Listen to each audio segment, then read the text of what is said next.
நம்ம வந்து தேர்தலில் நின்றுருக்கோம், நம்ம களத்தில் வேலை செஞ்சுருக்கோம். அதனால் நேரடியாக மக்களை சந்திச்சிருக்கோம்.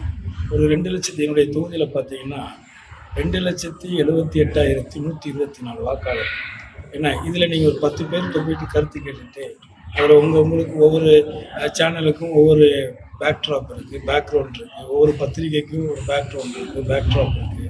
ஸோ நேற்று நீங்கள் ஒன்று கவனித்து பார்த்தீங்கன்னா பொதுமக்களும் கவனிச்சிருப்பாங்க. அதாவது கரெக்டாக 6:30க்கு ஒரு 5 சேனல்ஸ், அந்த 5 இது மாதிரி கருத்துக்களை கேட்ட நிறுவனங்கள், ஒரு 5 நிறுவனங்கள், எல்லாமே தனியார் நிறுவனங்கள் தான். அந்த 5 பேருமே வந்து தளபதியினுடைய ஆட்சி மீண்டும் தொடரும் அப்படிங்கிறத சொல்லியிருக்காங்க.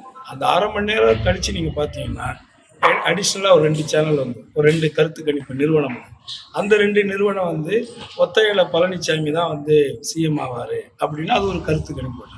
இது அப்படியே தொடருது. ஆனால் இந்த 1 மணி நேரமாக பார்த்தீங்கன்னா யாரும் ஒருத்தரும் விஜய்ங்கிறவர் ஒரு இடத்துல வருவார், 4 இடத்துல வருவார், 8 இடத்துல வருவார், 10லேருந்து 15 வருவார்னு சொல்லிகிட்டே இருந்தாங்க இந்த 1.5 மணி நேரமாக. திடீர்னு பார்த்தீங்கன்னா அதுக்குள்ளே ஒரு லாஸ்ட் ஒரு 1/2 அன் ஹவரில் ஒரு 2 நிறுவனம் வருது. அந்த 2 நிறுவனம் என்ன சொல்லுது, அவர் தான் முதலமைச்சர். இப்போ இது எவ்வளோ பெரிய காமெடின்னு மக்களுக்கு தெரிஞ்சிருச்சுல்ல. இது என்ன கருத்து கணிப்பு? அவங்களுடைய விருப்பங்களை மக்கள்கிட்ட திணிக்கிறாங்க. இது எல்லாமே எத்தனை நாள்? இன்னும் 2-3 நாள். அதுக்கப்புறம் 4ஆம் தேதி வெட்ட வெளிச்சமாக எல்லாருக்குமே தெரிய போகும். அப்போது நான் சொல்கிறேன், மக்களுக்கான திட்டங்களை நிறைவேற்றிய காரணத்தினாலும் கடந்த 5 ஆண்டுகள் சிறப்பான ஆட்சியை, மக்களுக்கான ஆட்சியை செய்ததாலும் எவ்வளவு நீங்கள் எவ்வளோ கேம் விளையாண்டாலும் எல்லாத்தையும் மீறி தளபதியினுடைய ஆட்சி மீண்டும் துவங்கும் தமிழ்நாட்டில்ங்கிறது என்னுடைய அசைக்க முடியாது. எஸ்ஐஆர் வந்து ஒரு முக்கியமான காரணம். அதில் வந்து குறிப்பாக பார்த்தீங்கன்னா எஸ்ஐஆருக்கு முன்னாடி வந்து வெளிநாடுகளில் இருக்கக்கூடியவங்க, அதே மாதிரி ஃபாரினில் வேலை செய்யக்கூடியவங்க, நீண்ட நாட்கள் வாக்களிக்காமல் இருந்தவங்க, இந்த மாதிரியான வாக்காளர்களை கணக்கெடுத்து இறந்து போனவர்கள், இப்படி எல்லாரையும் கணக்கெடுத்து அவர்களை வந்து நிவர்த்தி பண்ணியிருக்காங்க. ஸோ அந்த விதத்தில் உங்களுக்கு வந்து இப்போ இருக்கிற மக்கள் வாக்களிக்கும் போது அது வந்து அதிகமான ஒரு பர்சன்டேஜை காட்டும். அதையும் தாண்டி பெண்கள், இப்போ என்னுடைய தொகுதியை வச்சு பார்த்தோம்னாக்க என்னுடைய தொகுதியில் 13-14% வந்து அதிகமாக வந்து பெண்கள் வாக்களிச்சிருக்காங்க. ஸோ அதனால் இது ஒரு ஆரோக்கியமான விஷயம்தான்.